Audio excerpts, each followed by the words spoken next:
एक छोटे से गांव बसंतपुर में रोहित नाम का लड़का अपने माता पिता के साथ रहा करता था। रोहित के पिताजी का बहुत बड़ा व्यापार था। वह अपने गांव में सबसे अमीर व्यक्ति थे। रोहित बचपन से ही बहुत लाड प्यार में बड़ा हुआ था। रोहित अपने माँ बाप की इकलौती संतान थी। रोहित को अपने पिताजी की दौलत का बड़ा ही घमंड था। ए बुढ़े दिखाई नहीं देता, अंधा हो गया है क्या? माफ करना रोहित बाबा, मैंने आपको देखा नहीं। ध्यान कहाँ था तेरा? तेरी उम्र का लिहाज कर रहा हूं, वरना कोई और होता ना तो यहीं मारकर गिरा देता। तेरी हिम्मत कैसे हुई मुझे धक्का देने की? माफ कर दो बेटा, सच में मेरा ध्यान कहीं और था, मैंने आपको देखा ही नहीं। रोहित उन बूढ़े बाबा से बहुत बदतमीजी से बात करता है। ये सारी बातें रोशनी सुन लेती है और बोलती है, यह क्या बदतमीजी है? उनकी उम्र देखो और अपनी उम्र देखो। तुम्हें बड़ों से बात करने की तमीज नहीं है। अगर वह कह रहे हैं कि उन्होंने तुम्हें नहीं देखा, गलती से धक्का लग गया होगा। तुम इतनी सी बात का इतना बड़ा पतंग क्यों बना रहे हो? और वैसे भी वह तो बूढ़े हैं, शायद उन्हें दिखाई नहीं दिया होगा। लेकिन तुम तो जवान हो ना, तुम नहीं देख सकते थे? तुम भी तो देखकर चल सकते थे। ए लड़की, तू है कौन? और तुझे किसी ने पूछा था क्या? बीच में बोलने की तुझे कोई जरूरत नहीं। चल निकल यहाँ से। बदतमीज कहीं के। सच में तुम्हें बात करने की कोई तमीज नहीं है? तुम्हारे माँ बाप ने क्या तुम्हें यही सिखाया है? तुम्हें एक लड़की की इज्जत करने नहीं आती? बूढ़ों को भी इज्जत नहीं देते? तू जानती भी है मैं कौन हूँ। तू 2 टके की लड़की और मुझे तमीज सिखाएगी? रुक, मैं तुझे अभी बताता हूँ। रोशनी, तू इसके मुंह मत लग, तू चल यहाँ से। ऐसे कैसे? तू देख नहीं रही ये कैसे बातें कर रहा है? इसे तो सबक सिखाना पड़ेगा। तू क्या मुझे सबक सिखाएगी? मैं तुझे सबक सिखाता हूँ। तू शायद जानती नहीं है मैं कौन हूँ। रोशनी, मैंने कहा ना, तू चल यहाँ से, तू कुछ नहीं जानती।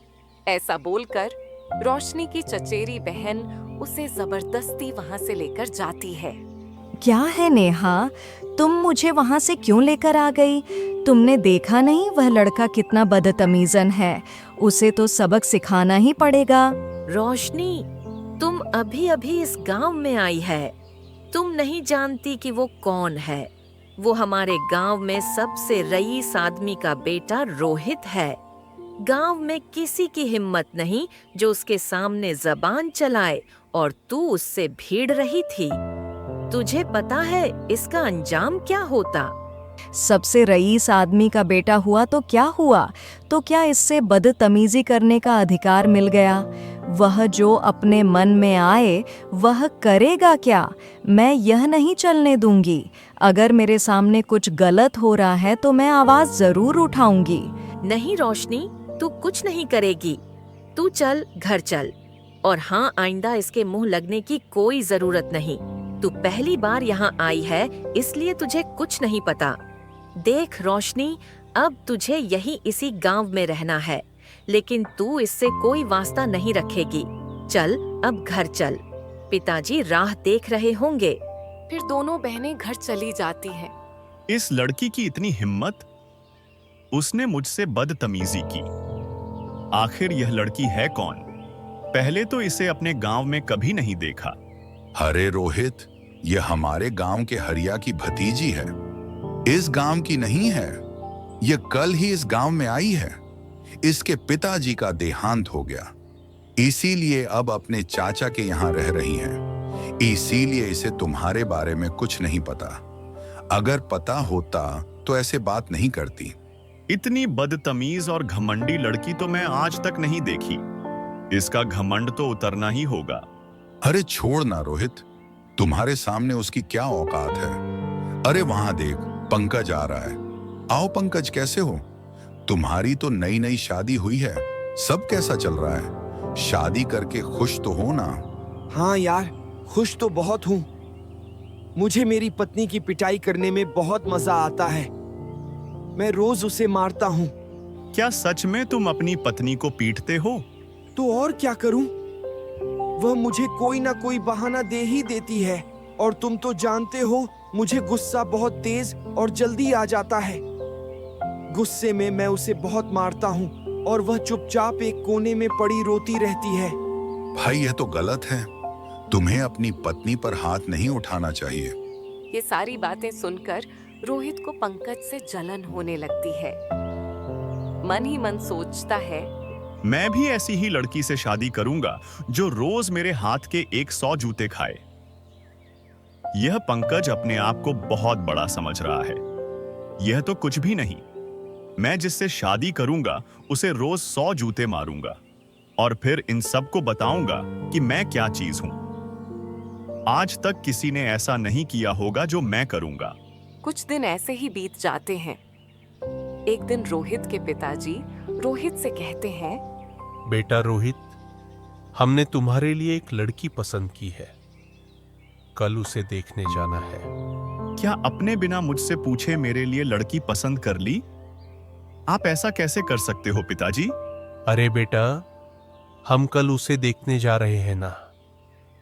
अगर तुम्हें पसंद आए तो ठीक, वरना कोई और रिश्ता देख लेंगे। नाराज क्यों होते हो बेटा? वैसे भी अब तुम्हारी शादी की उम्र हो गई है। अब तुम्हें शादी कर लेनी चाहिए। पिताजी, शादी को लेकर मेरी एक शर्त है। अगर वह शर्त पूरी होती है तो ही मैं शादी करूंगा। शर्त? कैसी शर्त बेटा? पिताजी, मैं जिस लड़की से शादी करूंगा उसे मैं रोज 100 जूते मारूंगा। अगर ऐसी लड़की मिल जाए जो शादी के बाद रोज 100 जूते खाने के लिए तैयार हो तो ही मैं शादी करूंगा। ऐसी बात सुनकर रोहित के माता पिता चौंक जाते हैं। क्या? ये कैसी अजीब शर्त है?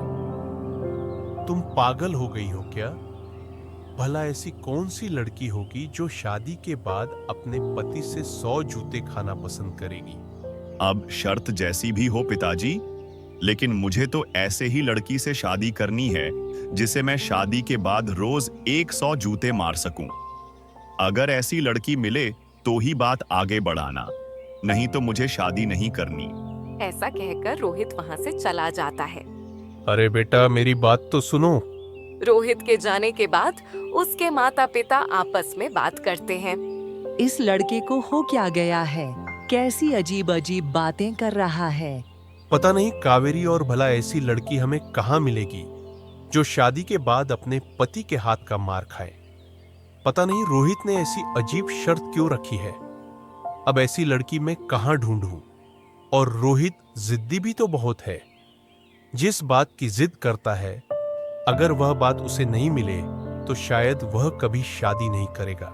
जी, मैं क्या कहती हूँ, आप हमारे मुनीम जी से एक बार बात करके देखिए। अगर उनकी नजर में कोई ऐसा रिश्ता हो तो। कैसी बातें कर रही हो कावेरी? ऐसी शर्त तो मुझे बोलने में भी शर्म आएगी। लेकिन कर भी क्या सकते हैं? आप एक बार बात करके तो देखिए। ठीक है, मैं बात करता हूँ। दूसरे दिन रोहित के पिताजी अपने मुनीम को रोहित की शर्त के बारे में बताते हैं। मुनीम भी यह शर्त जानकर चौंक जाता है। जी, ऐसा रिश्ता मिलना तो मुश्किल है, लेकिन फिर भी मैं कोशिश करूंगा। दूसरे दिन मुनीम रोशनी के चाचा के घर जाता है। रोशनी के चाचा मुनीम जी के बहुत अच्छे दोस्त होते हैं। अरे आओ, प्रेमचंद कैसे हो?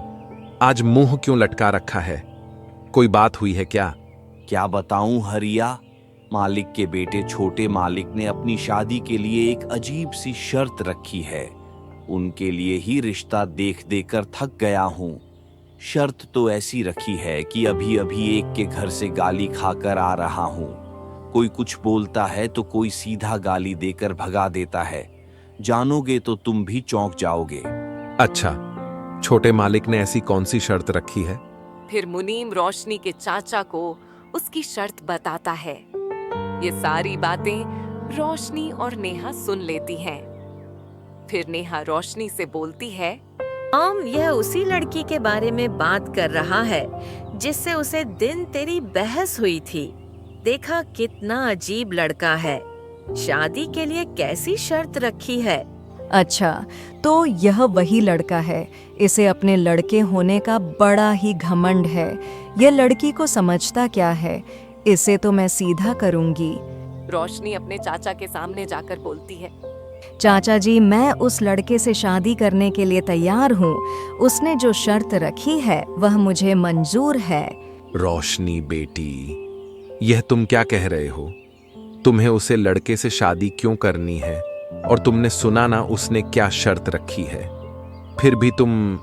हाँ चाचा जी, मैं सब जानती हूँ और मुझे शर्त भी पता है, इसलिए तो कह रही हूँ मुझे वह शर्त मंजूर है और मैं उस लड़के से शादी करना चाहती हूँ। नहीं बेटा, ये तुम क्या कह रही हो? हम तुम्हारी शादी उस लड़के से कभी नहीं करेंगे। तुम उन लोगों को नहीं जानती। शादी के बाद पता नहीं वह तुम्हारे साथ कैसा सलूक करेगा, तुम्हें पिटेगा, और ये सब जानते हुए हम तुम्हारी शादी उससे करवा दूं? बिल्कुल भी नहीं। मैंने तुम्हारे पिता से वादा किया था कि मैं तुम्हारी शादी बहुत अच्छे घर में अच्छा सा लड़का देखकर करूंगा। यह लड़का तुम्हारे काबिल नहीं है बेटा। नहीं चाचा जी, मैं इसी लड़के से शादी करना चाहती हूँ। अगर आपने मना किया तो मैं कभी किसी से शादी नहीं करूँगी। चाचा रोशनी की यह सारी बातें सुनकर सोच में पड़ जाते हैं। चाचा और रोशनी की बहन उसे समझाने की बहुत कोशिश करते हैं, लेकिन रोशनी किसी की एक एक नहीं मानती। मजबूरन चाचा को रोशनी की बात माननी पड़ती है। चाचा रोशनी की यह सारी बातें सुनकर सोच में पड़ जाते हैं। चाचा और रोशनी की बहन उसे समझाने की बहुत कोशिश करते हैं, लेकिन रोशनी किसी की एक एक नहीं मानती। यह लड़की तो उस दिन अच्छा, तो इसने मेरी शर्त मानी है। ये हुई ना बात। ये तो बहुत बढ़िया हो गया। उस दिन का बदला लेने का इससे अच्छा मौका मुझे कभी नहीं मिलेगा। इसने खुद चलकर अपने पैर पर कुल्हाड़ी मारी है। उस दिन तो इसकी बहुत जबान चल रही थी ना इसकी। सारी हेकड़ी ना निकाली तो मेरा भी नाम रोहित नहीं। अच्छा हुआ मेरी शादी इससे हो रही है। शादी के बाद इसे मार मार कर उसकी नानी ने याद दिला दी तो मेरा भी नाम रोहित नहीं। यह भी सोचेगी कि किससे पाला पड़ा है। फिर इस अजीब शर्त के साथ दोनों की शादी तय की जाती है। कुछ ही दिनों बाद फिर दोनों की शादी हो जाती है। शादी के बाद रोहित बहुत खुश हो जाता है और रोशनी से कहता है, अब आया ना उठ पहाड़ के नीचे। उस दिन तो बहुत जुबान चल रही थी ना। अब देखता हूं क्या करती हो। अब तो तुम्हारा सर और मेरी जूती। आज से मैं तुम्हें रोज 100 जूते मारूंगा। अपना सर आगे करो, मुझे तुम्हें 100 जूते मारने हैं। हाँ, क्यों नहीं? तुम मुझे 100 जूते मार सकते हो, लेकिन तुम्हें मुझे मारने का हक किसने दिया? देखो, मेरी बात सुनो। मैं तुम्हारे घर पर रह रही हूँ। जहाँ मैं बैठी हूँ, यह सोफा, ये पलंग, ये सब तुम्हारे कमाई का नहीं है। यहाँ तक कि यह घर भी तुम्हारे कमाई का नहीं है। अब मैं इस घर में रहूंगी, खाऊंगी, पंगी, उसमें भी तुम्हारी कोई कमाई नहीं है। सारा कुछ तो तुम्हारे पिताजी ने कमाया हुआ है। फिर मैं तुम्हारी मुलाजिम कैसे हुई? तुम किस अधिकार से मुझे मारोगे? तुम जैसा कहोगे मैं वैसा करने के लिए तैयार हूँ। तुम्हारी गुलाम बनने के लिए तैयार हूँ, लेकिन उसके लिए तुम्हें मुझे अपनी कमाई से अपने घर में रखना होगा, अपनी कमाई का भोजन खिलाना होगा, तब जाकर तुम मुझे मार सकते हो। यह सारी बातें सुनकर रोहित सोच में पड़ जाता है। बोलो, तुम्हारी कमाई का इस घर में क्या है? बात तो सच है। मेरी कमाई का तो इस घर में कुछ भी नहीं है। कोई भी चीज नहीं है। मैंने आज तक 1 रुपये तक नहीं कमाया। सब कुछ मेरे पिताजी का ही है। मेरा तो कुछ भी नहीं है। वही तो मैं कह रही हूँ, पहले कुछ रुपए पैसे कमाओ और अपने पैसों से मेरा गुजारा करो। अपने पिताजी के पैसों से नहीं। अगर तुम अपने पैसों से मेरा गुजारा करोगे तो ही तुम मुझे अपने हाथ से मार सकते हो, तब जाकर तुम्हारा मुझ पर अधिकार होगा। लेकिन अफसोस, तुम तो मुफ्त की रोटियां तोड़ते हो। तुमसे तो कोई काम नहीं हो पाता। तुम कुछ नहीं कर सकते। अच्छा तो ठीक है। तुम क्या समझती हो, मैं काम नहीं सकता? मैं सब कुछ कर सकता हूं। मैं तुम्हें मेरे पिताजी से भी ज्यादा धन दौलत कमाकर दिखाऊंगा। फिर मैं देखता हूं तुम क्या कहती हो। अगर तुम यही चाहती हो तो यही सही। मैं तुम्हें कमाकर दिखाऊंगा, तब तक मैं तुम्हें हाथ नहीं लगाऊंगा। और हां, जब मैं अपने पैसे कमाकर लाऊंगा तो आज से लेकर तब तक सारे दिन गिन कर रखूंगा, और रोज के 100 जूते के हिसाब से मैं तुम्हें एक ही बार में उतने जूते मारूंगा। हाँ हाँ, क्यों नहीं, मुझे मंजूर है। अगर तुमने पैसे कमा लिए और अपने पैसों से मेरा गुजारा करने लगे तो मेरा सर और तुम्हारी जूती मुझे मंजूर है। अच्छा तो फिर ठीक है, मैं कल ही पैसे कमाने के लिए जाऊंगा। रोहित को अपने आप पर बहुत घमंड होता है। दूसरे दिन वह अपने पिताजी से कहता है, पिताजी, मैं बाहर पैसे कमाने के लिए जा रहा हूं। कब लौटूंगा पता नहीं सकता, लेकिन जब तक मैं पैसे नहीं कमा लेता मैं वापस नहीं आऊंगा। ये क्या कह रहे हो बेटा? तुम्हें पैसे कमाने की क्या जरूरत? हमारे पास सब कुछ तो है। तुम्हें काम करने की कोई जरूरत नहीं है। नहीं पिताजी, यह सब आपने कमाया है, मैंने नहीं। वह 2 टके की लड़की मुझे कहती है कि मेरा इस घर में कुछ नहीं है, सब कुछ आपकी कमाई का है, और शायद वह सच भी कह रही है। उसे लगता है मैं पैसे नहीं कमा सकता, लेकिन पिताजी मैं सब कुछ कर सकता हूं। मैं भी पैसे कमा सकता हूं, और मैं इसीलिए बाहर जा रहा हूं। और जब तक कुछ कर नहीं लेता, कुछ बन नहीं जाता, मैं नहीं आऊंगा। रोहित के पिताजी मन ही मन सोचते हैं, मुझे लगता है बहू ने इसके मन में जो बात डाली है वह शायद सही है। मैंने आज तक इसे कई बार समझाने की कोशिश की कि मेरे कारोबार में मेरा हाथ बटाएं, लेकिन इसने मेरी कभी बात नहीं मानी। लेकिन आज बहू के कहने पर गुस्से से ही सही यह कुछ करना चाहता है। मुझे लगता है मुझे इस जाने देना चाहिए। ठीक है बेटा, जैसी तुम्हारी मर्जी, तुम जा सकते हो। मैं तुम्हें नहीं रोकूंगा। जितना जल्दी हो सके उतना जल्दी लौट आना, और अपना ख्याल रखना बेटा। अगर किसी बात की सच में कोई जरूरत पड़े तो वापस आ जाना। ठीक है पिताजी, मैं चलता हूं। ऐसा कहकर रोहित घर से निकल जाता है और शहर की ओर निकल पड़ता है। शहर पहुंचते ही उसे एक आंख से अंधा आदमी मिलता है, जो उससे कहता है, अरे बेटा, तुम्हारे पिताजी नहीं आए? वह आज आने वाले थे। माफ करना, मैंने आपको पहचाना नहीं। क्या आप मेरे पिताजी को जानते हो? हाँ बेटा, तुम्हारे पिताजी को कौन नहीं जानता। वह तो अक्सर यहाँ आया करते हैं। इतने बड़े व्यापारी हैं, उन्हें यहाँ सब जानते हैं। यहाँ तक कि यहाँ बहुत सारे लोगों ने उनसे कर्ज ले रखा है, और मैंने भी उनसे कर्जा लिया था। वापस चुकाना चाहता हूँ। अच्छा, यह बात है तो लाइए, मुझे दे दीजिए, मैं पिताजी को दे दूंगा। मैंने कर्ज के बदले तुम्हारे पिताजी के पास अपनी एक आंख गिरवी भी रखी थी, तो तुम मुझे मेरी आंख दे दो तो मैं तुम्हें पैसे दे दूंगा। ये तुम क्या बोल रहे हो? तुमने अपनी एक आंख गिरवी रखी है? आंख भी कोई गिरवी रखने की चीज है भला?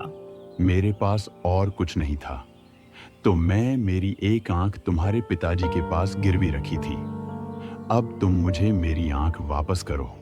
यह बात सुनकर रोहित को धक्का सा लगता है। बहुत सोच में पड़ जाता है। ये क्या कह रहा है?